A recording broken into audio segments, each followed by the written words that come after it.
علی امام منست و منم غلام علی، ہزار جان گرامی فدا بنام علی علی علی۔ وہ چوری کرنے والے ایک صاحب غوث پاک کی بارگاہ میں آ گئے، حضور غوث پاک کی بارگاہ میں آ گئے تو غوث پاک فرماتے ہیں کیا بات ہے؟ کہتے ہیں حضور مرید ہونا چاہتا ہوں۔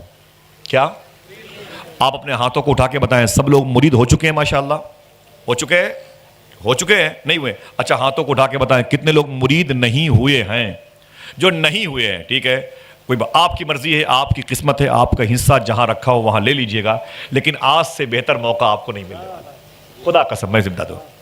اگر حضور شہزادے سرکار شمس العلماء، میں واللہ کچھ مخصوص مشائخ ہندوستان میں، میرے شیخ اللہ کا فضل ہے، حضور سرکار تاج الشریعہ ہیں، اپنے پیر کی ذات پر، ان کے لباس پر، ان کے کردار پر، ان کے نالین پر مجھے ناز ہے۔ اسی ملک ہندوستان میں کچھ مشائخ ہیں جو میرے دل و دماغ میں رہتے ہیں، ان میں سے ایک آپ کے ابا حضور ہیں ماشاءاللہ، سرکار شمس العلماء کے شہزادے ہیں، جن کی آنکھوں نے نہ جانے کتنے بزرگوں کو دیکھا ہے یار۔ بیچ دو اپنے آپ کو ان کے حوالے، کر دو اپنے آپ کو ان کے حوالے، وہ اپنے والد کے حوالے نہیں، وہ تو آپ کو والد سے پوچھ کر غوث اعظم کے حوالے کر دیں گے انشاءاللہ۔ ماں بہنوں سے گزارش ہے اپنے بچوں کو وہابیہ دیابنا کے فتنوں سے بچانے کے لیے کسی پیر کے سایہ کرم کے نیچے لانے کی کوشش کریں۔ آپ کے بچوں پر عقابی نظر ہے بدعقیدوں کی، لہذا اپنے بچوں کو اللہ والوں کے حوالے کریں تاکہ یہ تمہارے بچوں کے دل کو مسلمان بنانے کی دعا کریں۔ سمجھ رہے میری بات؟ بہت اچھا موقع ہے، اپنے آپ کو وقف کیجئے گا حضرت کے حوالے، انشاءاللہ بول دے آپ۔ حضور غوث پاک کی بارگاہ میں ایک صاحب آئے، بولے حضور میں مرید ہونا چاہتا ہوں۔ تھک گئے؟ اگر تھک گئے ہوں گے تو آپ کیا سمجھ رہے میں چھوڑ دوں گا؟ میں تھکاوٹ دور کرنے کے لیے پھر غوث پاک کی بات کروں گا۔ بول جائے غوث پاک کی بات دوڑا دوڑا کرتا ہوں میں، گھر گھر جا کے غوث پاک کی بات کرتا ہوں۔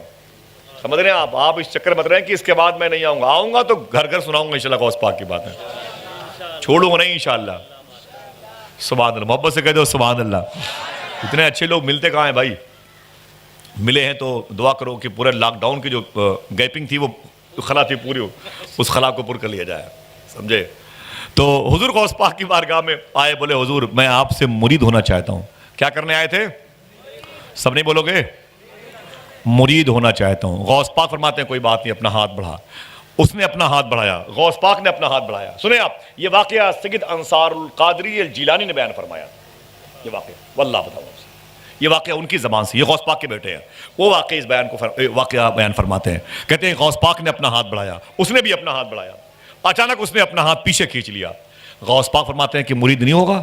کہا مرید ہوں گا، میں مرید ہونے کے لیے آیا ہوں، لیکن میری دو شرطیں ہیں۔ کتنی؟ سب بولو بھائی، میری دو شرطیں ہیں۔ غوث پاک فرماتے ہیں بول تیری دو شرطیں کیا ہیں؟ اس نے کہا کہ میں چوری کرتا ہوں، چوری بند نہیں کروں گا۔ جو لوگ یہ کام کرتے ہیں خوش ہو گئے ہوں گے، اور یہاں تو سبحان اللہ کہنے کی ضرورت نہیں تھی بھائی، ٹھیک ہے سمجھ کے بیٹھے۔ اس نے کیا کہا؟ میں چوری کرتا ہوں، چوری بند نہیں کروں گا۔ غوث پاک فرماتے ہیں دوسری شرط کیا ہے؟ اس نے کہا میں نماز کی پابندی نہیں کرتا، نماز کی پابندی بھی میں نہیں کروں گا۔ غوث پاک فرماتے ہیں تجھے میں مرید نہیں کروں گا۔ کہا کیوں؟ کہا دونوں شرطیں شریعت کے خلاف ہیں۔ زور سے بولو شریعت کے خلاف ہیں کہ نہیں؟ زور سے بولو بھائی، شریعت کے خلاف ہیں کہ نہیں؟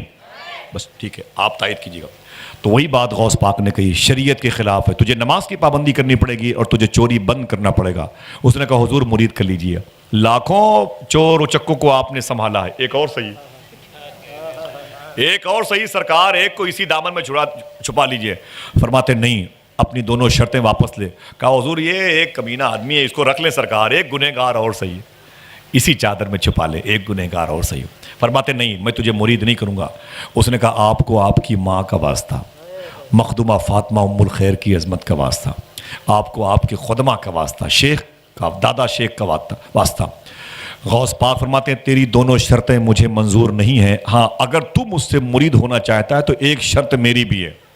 میاں دیکھیں دیکھیں اعظم بھائی، دیکھیں توجہ، آواز پہنچ رہی صاف؟ بہت اچھا لگا ماشاءاللہ، بہت بہت شکریہ۔ کیا فرمایا؟ ایک شرط میری بھی ہے۔ اس نے کہا حضور ایک شرط آپ کی؟ کہا مجھے مرید تو کر لے، میں آپ کی سینکڑوں شرطیں مان لوں گا۔ غوث پاک فرماتے تو میری ایک شرط سنبھال نہیں پائے گا، ایک شرط سنبھال نہیں پائے گا. اس نے کہا حضور آپ بتائیں تو صحیح، بتائیں تو بس مجھے مرید کر لیں بس. غوث پاک فرماتے ہیں وہ ایک شرط یہ ہے کہ جب اذان کا وقت ہو جائے تو اذان دے دیا کرنا. آپ ہلکے میں لے رہے، آپ اسے ہلکے میں لے رہے. ابھی سمجھ میں آئے گا جب اونٹ پہاڑ کے نیچے آئے گا تو سمجھے. اللہ معاف فرمائے. ابھی اصل میں وہ توبہ کی طرف مائل ہیں، اس لیے میں نے اونٹ کی مثال دی، ورنہ دینی چاہیے تھی نا. غوث پاک کی بات ہے، غوث پاک کے خادم ہیں. استغفر اللہ کل ذنوبی یا ستار و یا غفار. بحق شیخ عبد القادر جیلانی فرماتے ہیں کہ جب اذان کا وقت ہو جائے تو اذان دے دیا کرنا. اس نے کہا بس، کہا بس، کہا بالکل میں نے قبول کیا، کمپرومائز کیجیے، آپ معاہدہ ہو گیا، مرید کیجیے. غوث پاک نے اسے مرید کیا. اب وہ گھر چلا آیا. گھر آیا تو 4 دن تک اپنے گھر میں تھا.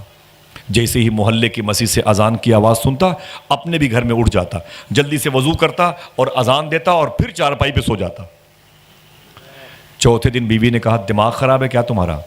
کیا ہوا؟ کہا لے دے کے اذان کے پیچھے پڑے ہوئے ہو، اذان دینے کا بڑا شوق ہے تو مسجد میں چلے جاؤ، اور اذان ہی تک کیا معاملہ ہے بھائی، نماز پڑھو. بولے تمہیں نہیں پتا میں نے کس سے کمپرومائز کیا ہے، تمہیں نہیں پتا میں نے کس سے، زور سے بولو، کس سے میرا معاہدہ ہوا ہے، تمہیں پتا نہیں ہے میں نے کس سے کمپرومائز کیا ہے. اللہ اکبر، اللہ اکبر. اتنا سننا تھا نا. سبحان اللہ. ذرا محبت سے کہتے ہیں سبحان اللہ. پھر سے بولے ہاتھوں کو اٹھا کے لبیک یا غوث اعظم. نہیں دقت نہیں ہو رہی ہے، دقت نہیں ہو رہی. ذرا محبت سے کہتے ہیں سبحان اللہ. عرفان میں کتابیں لیں، درود شریف کی کتابیں علماء کرام کو بھی دیجیے گا اور عوام کو بھی دیجیے گا انشاءاللہ. کتابیں کم پڑ جائیں گے تو آپ کو کتابیں مل جائیں گی انشاءاللہ. ٹھیک ہے، ایسے رکھے رہیے گا ماشاءاللہ. اظہر بھائی بہت بہت شکریہ. دیکھیے معافی چاہتا ہوں، آخری بات کر رہا ہوں، الحمدللہ زحمت کے لیے معذرت چاہتا ہوں. دل سے بولیں لبیک یا غوث اعظم. بیٹے نوری بھائی ماشاءاللہ. تو علامہ عاشق الرحمان صاحب الہ آبادی یہ ان کے بڑے خاص شاگرد ہیں. علامہ عاشق الرحمان صاحب اور محمد رضا نوری صاحب ہیں، سلمان صاحب ہیں. ان کی دستار میں حضور تاج الشریعہ تشریف لائے تھے. فرمایا اس کو بلاؤ جس نے علامہ عاشق الرحمان کی شاگردی اختیار کی ہے اور اس کو فضیلت کی دستار ہونے والی ہے. بلایا گیا تو سرکار تاج الشریعہ نے ان کی پیشانی چومی تھی، ان کے ساتھیوں کی، ان کی بھی ماشاءاللہ اچھا علم ہے ماشاءاللہ. بیٹھے ہوئے ہیں، شکریہ علماء کی طرف سے، میاں کی طرف سے. تو کہتے ہیں کہ کب تک اذان دو گے؟ یہ 4 دن سے میں دیکھ رہی ہوں کہ تم خالی اذان دے رہے ہو. نماز کب پڑھو گے؟ اذان دینے کا بڑا شوق ہے تو محلے کی مسجد میں چلے جاؤ. یہاں لے دے کے اذان پھر سو گئے، لے دے کے اذان پھر سو گئے. اس نے کہا تمہیں کیا پتا میں نے کس سے کمپرومائز کیا ہے، اور اذان پر کمپرومائز کیا ہے ابھی. تو کہا کس سے کیا ہے؟ کہا چپ رہو، تم ادھر مت جاؤ، یہ چیپٹر تمہارے لیے کلوز ہے، بند ہے. کہا یہ بتاؤ کہ گھر ہی میں لیٹے رہو گے کہ چوری ووری کرو گے؟ اور بیوی تو ان کے راز کو جانتی تھی. وہ گھر میں لیٹے رہو گے، چوری ووری کب جاؤ گے بھائی چوری کرنے کے لیے؟ میرے شوہر کب چوری کرو گے؟ یہ گھر میں کھانے وانے کچھ نہیں ہے. اس نے کہا میری بیوی وہی تو سوچ رہا ہوں کب نکلوں کہ بیچ میں اذان کا وقت نہ آئے. بیچ میں آئے کا اذان کا، بیچ میں اذان کا وقت نہ آئے. بیوی نے کہا کہ سوچو، کوشش کرو اور سفر کرو، پریکٹیکل طور پر نکلو، کچھ کرو. تو عشاء کی اذان دی. بولے ابھی سے فجر کے وقت کافی گیپنگ رہتی ہے، کافی گیپنگ ہے. اور نکل گیا. فجر کی اذان بہت دیر میں ہوتی ہے. نکل گئے اور گئے تو بغداد شریف شہر میں ایک اونچے محل کے پیچھے کی طرف چلے گئے، رسی پھینک کر کے اس محل کے آنگن میں اتر گئے. دیکھیں سلمان، آنگن میں اتر گئے. جب آنگن میں اترے تو آہستہ آہستہ اس کے خزانے والے کمرے کی طرف چلے گئے جہاں سونا، چاندی، ہیرے، جواہر رکھے ہوئے تھے. اندر گئے، روشنی کا انتظام کیا، اور روشنی کے انتظام کے بعد وہ جو ہے جب زیورات کو دیکھتے ہیں تو بھائی زیور ہے، کوئی لکڑی نہیں ہے، پتیاں نہیں ہیں کہ اسے ٹھونس کے بھر لیا جائے. وہ سنبھال کے اٹھانا ہے، سنبھال کے رکھنا ہے. وہ چوری کر رہے، یوں اٹھایا، سنبھال کے یوں رکھا، اس کو یوں اٹھایا. بہت ہی نازک چیز ہوتی ہے زیورات کی، سنبھال کے رکھنے میں بڑی دیر ہو گئی. جب ان کے مزاج کے مطابق چوری زیادہ ہو گئی، سامان زیادہ ہو گیا، تو انہوں نے اٹھا کر اسے کندھے پہ رکھا. اور جیسے اس خزانے والے کمرے سے نکل کے آئے نا آنگن میں، یاد آیا یار فجر کی اذان کا وقت ہو گیا. اب پھنسی، اب رسی پھنسی. اب لیکن وہ غوث پاک سے کمپرومائز کیا تھا نا بھائی. ہاں، اس نے وہیں بورا رکھا اسی محل کے بیچ آنگن میں. اسی محل کے بیچ آنگن میں اس نے اذان دینی شروع کر دی. سمجھ رہے ہیں؟ اور اس نے جب اذان دی، اب سنو کیا ہوا، پورا گھر جاگ گیا. جب دیکھا کہ پورے گھر والے جاگ گئے ہیں تو اس نے 2 رکعت کی نیت کر کے، آپ تو ہنس رہے ہو، اس کے دل سے پوچھو. سمجھ رہے؟ اب اس نے 2 رکعت کی نیت کر کے ہاتھ باندھ لیا. یہ سمجھا کہ شاید ادھر ہم 2 رکعت پڑھیں گے تو یہ سب وضو کر کے اپنے اپنے کمرے میں چلے جائیں گے، میں اپنا بورا لے کے جو زیور لے کے نکل جاؤں گا. لیکن اسے کیا پتا تھا، جیسے اس نے سلام پھیرا، پیچھے کیا دیکھا، پوری صف لگی ہوئی تھی، مقتدیوں کی صف لگی تھی. ایک صاحب نے کہا حضور، کہا کیا بات ہے؟ کہا تکبیر کہوں؟ کہا دماغ نہ خراب کرو، چور کو حضور کہہ رہے ہو. کہا حضور کیسی بات کر رہے ہو، تکبیر کہوں؟ کوئی بات نہیں، تکبیر کہوں. ادھر دیکھتے رہیے، دیکھتے رہیے، ادھر نہیں دیکھو گے تو پھر کہیں بھی دیکھنے کے لیے پھر سنیں آپ، تکبیر کہوں؟ تو اس نے کہا تمہیں نہیں پتا میں چور ہوں. ارے حضور کیسی بات کرتے ہو، آپ اللہ والے لوگ ہیں اور آپ کہہ رہے میں چور ہوں. او پھنسا ہوا ادھر وہ پھنسا ہوا تھا. ادھر غوث پاک اپنے محلے میں، بابو الشیخ میں، اپنے حجرے میں اپنے غلاموں کے ساتھ بیٹھے ہوئے اچانک مسکرانے لگے. آپ بھی مسکرا دیں بھائی، سب محبت سے کہتے ہیں سبحان اللہ. اپنی حجرے میں غوث پاک اچانک مسکرانے لگے. جب مسکرائے تو خادموں نے پوچھا حضور کیا بات ہے، کیوں اچانک مسکرائے اور ہنسے؟ فرماتے ہیں پھنس گیا. کیا فرمایا؟ آپ میں بھی کچھ لوگ آگے پھنس گئے ہیں. کیا فرمایا غوث پاک نے کہ پھنس گیا؟ سمجھ گئے؟ کہا حضور کون پھنس گیا؟ کہتے ہیں وہ جو مجھ سے آیا تھا مرید ہونے کے لیے، وہ پھنس گیا. ارے اس کی دونوں شرطیں ادھر پڑی ہوئی ہیں، میں نے دونوں شرطیں قبول نہیں کی لیکن میری ایک مان کے پھنس گیا. اذان دافع البلا ہے، اذان دے کے بلاؤں کو دور کیا جاتا ہے. لوگ اذان دے کے نکل جاتے ہیں، وہ اذان دے کے پھنس گیا. حضور اگر پھنس گیا ہے تو نکال لیجئے. فرمایا نکلے گا، ابھی پھنسا ہوا ہے. ادھر کیا ہوا، وہ جو مقتدی تھے پیچھے بولے حضور تکبیر کہوں؟ دماغ نہ خراب کرو، میں پھنس گیا ہوں یار، میں تو کمپرومائز کر کے پھنس گیا ہوں. اب مجھے لگ رہا ہے یار یہ تو نقصان ہے اس میں. حضور کیسی بات کمپرومائز کی ادھر ادھر کی کر رہے ہیں. تکبیر کہوں؟ سورج نکل آئے گا. کہا سورج نکل آئے گا. اتنا سنا تو جھلا کے بولا غصے میں، اچھا ٹھیک ہے تکبیر کہو تم. تو گھر کے لوگوں نے، زیورات کے مالکوں نے تکبیر کہی، زیورات کے چور نے نماز پڑھائی. لیکن پھر بھی دل کہتا ہے کاش انہی مقتدیوں میں ہم بھی ہوتے. آئے کاش انہی مقتدیوں میں ہم بھی ہوتے. سبحان اللہ. محبت سے کہہ دو سبحان اللہ. اللہ اکبر. اس نے نماز پڑھائی. نماز کے بعد جب سلام پھیرا تو سارے گھر کے لوگ جمع ہو گئے. کوئی اس کے ہاتھ چومتا، کوئی اس کے ہونٹوں کو چومتا، کوئی اس کے پیروں کو چومتا. بڑی مبارکبادیاں ملتی رہیں، بڑی مبارکبادیاں. اس نے جھلا کے کہا یار تم لوگ تو میرے پیچھے پڑے ہوئے ہو. کہا کیا ہوا؟ کہا تمہیں پتا نہیں میں چور ہوں چور، تمہیں یقین کیسے پڑے؟ آؤ تمہیں دکھاتا ہوں پروف، ثبوت، دلیل، ٹھوس دلیل دیتا ہوں. کہا کیا ہے؟ کہا دیکھو اس بورے میں تمہارے گھر کے زیورات ہیں کہ نہیں ہیں، دیکھو اس بورے میں تمہارے گھر کے زیورات ہیں کہ نہیں ہیں. بولے کہ گھر کے زیورات تو ہیں. بولے یہاں کیسے آ گئے؟ بولے وہ میں چوری کرنے کے لیے آیا تھا، اس سے پتا چلا میں چور ہوں، مجھے حضور اور امام وہ کیا کیا بنا رہے ہو. تو گھر کے لوگوں نے کہا حضور نا نا نا نا، آپ نے اپنی ولایت پر چوری کا پردہ ڈال رکھا ہے. اللہ کی طرف سے محبت ہوتی نا. آپ نے اپنی ولایت پر چوری کا پردہ ڈال رکھا ہے، آپ نے اپنی ولایت پر چوری کا پردہ ڈال رکھا ہے. آپ بڑے اللہ والے ہیں، آپ چور نہیں ہیں. بولے یار تمہیں کیسے یقین پڑے کہ میں چور ہوں؟ تو کہتے ہیں کہ حضور آپ بار بار کہے جا رہے ہیں کہ میں چور ہوں میں چور ہوں، یہ بتاؤ کیا چور چوری کرنے کے بعد اذان بھی دیتا ہے؟ بولے یار کیا بتاؤں میں تمہیں، کیسے بتاؤں کہ یہ تو ان سے میں مرید ہونے کے لیے گیا تھا، وہ کمپرومائز میرا مہنگا پڑ گیا ہے، جو آج تم سب جاگ گئے ہو مجھے امام بنا دیو. لوگوں نے کہا حضور نانا آپ اللہ والے ہیں، آپ کے پیروں کا دھون دیواروں پہ چھڑک دوں برکت ہوگی، آپ کو دیکھنا بھی ثواب ہے. آپ کے پاؤں کا جو غسالہ ہے نا، اسے پینے کا دل کہتا ہے، مریض پئیں گے شفا پائیں گے. آپ اللہ کے مقرب بندے ہیں اور اللہ کے دوستوں میں شامل ہیں. لوگوں نے جب ان کا ہاتھ پاؤں چومنا شروع کیا تو رو کے انہوں نے کیا کیا، اپنے دونوں ہاتھ جمع کھڑے کیے سے دونوں ہاتھ جوڑ کر کے غوث پاک کے محلے کی طرف کھڑے ہو گئے منہ کر کے اور ایک جملہ کہا، یوں ہاتھ جوڑ کے یوں جملہ کہا، مان گیا شیخ عبد القادر مان گیا۔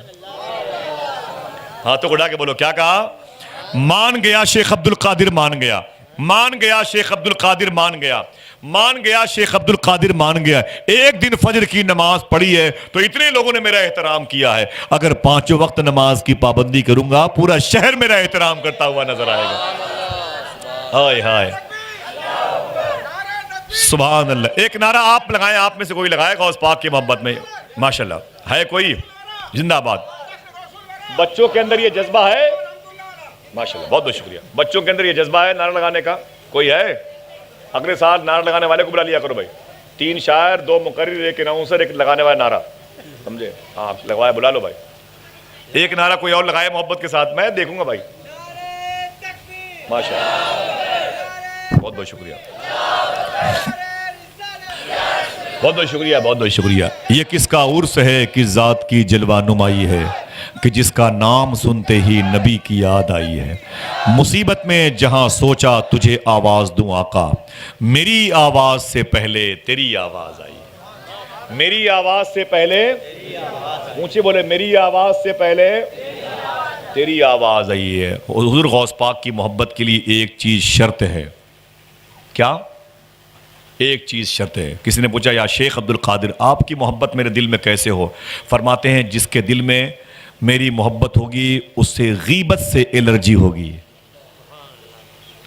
غیبت سے اپنے دل کو بچا لو، میں تمہیں خود ڈھونڈ لوں گا تم کہاں رہتے ہو۔ ہاتھوں کو اٹھا کے بتاؤ، انشاءاللہ غیبت سے بچیں گے، دوسروں کی برائیوں سے بچیں گے، اپنے گھر کو پاک کرو، اپنے کاروبار کی جگہ کو پاک کرو۔ حضور صوفی سلطان میں فرماتے ہیں کہ غوث پاک سرکار نے فرمایا جس کا دل غیبت سے اچٹ جائے سمجھ لو کہ اللہ اس کی دعائیں نیکیاں قبول کر رہا ہے۔ تو غوث پاک سے محبت کرو گے؟ ہاتھوں کو اٹھا کے بولو، محبت کرو گے انشاءاللہ؟ کرو گے؟ دعا کرو غیبت سے اللہ ہمارے دلوں کو پاک فرما دے۔ ماں بہنوں سے بھی گزارش ہے کہ برائیاں اپنے گھر میں کسی کی نہ ہونے دیں تاکہ دل میں غوث اعظم کی محبت کے ہونے کا سلسلہ قائم ہو جائے۔ سمجھ گئے بھائی؟ بہت زیادہ میں نے آپ کا وقت لیا، معذرت بھی نہیں طلب کروں گا میں کسی سے، معافی نہیں مانگوں گا کسی سے میں۔ غوث پاک کی بات کرنے کے لیے کیا معافی، کس سے اجازت؟ ماشاءاللہ، جب غوث پاک کی مرضی ہے تو پھر سبحان اللہ، محبت سے کہتے ہیں سبحان اللہ۔ بہرحال یہ حافظ سلمان صاحب ہیں، اعظم اقبال بھائی ہیں اور احسان شاکر صاحب ہیں، اور بھی جو لوگ ہیں انشاءاللہ ان سے آپ ملاقات کریں گے۔ میری اپنی طبیعت یہ چاہتی میاں کہ خطیب اہل سنت علامہ حامد رضا صاحب قبلہ کو میں مائک پر لے آؤں، میری اپنی طبیعت چاہتی ہے، ہاں، تاکہ میاں کی دقت نہ ہو جائے، میاں کی واپسی میں ہے نا، بس میری اپنی سوچ ہے۔ 25 سال جس جلسے میں نہیں جاتا نا حامد بھائی، وہاں کی بھی ترتیب میں بناتا ہوں ماشاءاللہ۔ اعظم بھائی مائک پر آئے تو لوگوں کا دل ان کی مٹھی میں ہوگا، لیکن ابھی میں ان کے قدموں میں بیٹھنا چاہتا ہوں اور گزارش کر رہا ہوں کہ آپ بیٹھیں اور اس باوقار شخصیت سے ملاقات کریں۔ جو بھی گفتگو ہوگی میں نے ان کی حصے کی تقریر کر دی ہے ماشاءاللہ، یہ بات بھی ذہن پہ رہے، میں نے آج ان سے وقت مانگا ہے اور انہوں نے بھی غوث پاک کا صدقہ سمجھ کے مجھے وقت دیا ہے ماشاءاللہ۔ ان کے حصے کی گفتگو ہو گئی ہے، وعدہ خلافی نہیں کی۔ ہمارے بڑے بھائی نے بڑے دن گزرے، راتیں گزاری ساتھ میں، علامہ حامد رضا صاحب قبلہ کھیتا سرا جون پور۔ میں گزارش کرتا ہوں کہ وہ تشریف لائیں۔ نعرہ تکبیر، مائک بنائے بھائی، نعرہ تکبیر، نعرہ رسالت، ہاتھوں کو اٹھائے۔ فیضان سرکار غوث العظم، مجلس سرکار غوث العظم، عاشقان سرکار غوث العظم، فیضان غریب نواز، دیار حضور شمس العلماء، مسلک اعلیٰ حضرت، شہزاد حضور شمس العلماء، علماء اہل سنت، عرس سرکار عمر شاہ بابا۔ ادب سے بیٹھیں اور بڑی پیاری گفتگو بھی سماعت کر لیں، اس کے بعد بڑے بڑے شعراء کرام تشریف لائیں گے۔ السلام علیکم۔